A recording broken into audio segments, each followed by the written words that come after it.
ประเพณีบ่ลืมลงสาวเมืองนี้มีแต่น้ำใจมั่นคงบอกตามตรงนี่ล่ะคือเมืองน้ำใจ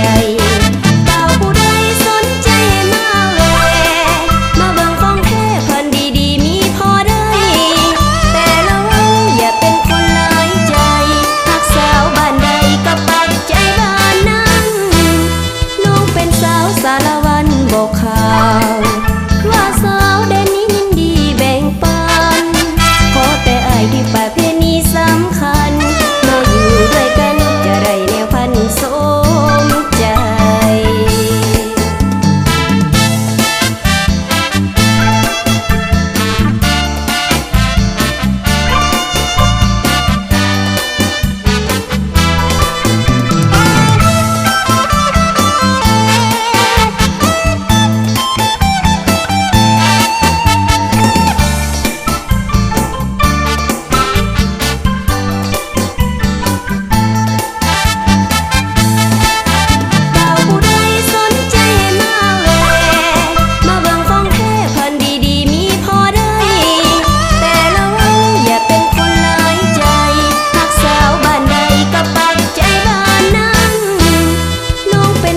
สารวันบอกข่าว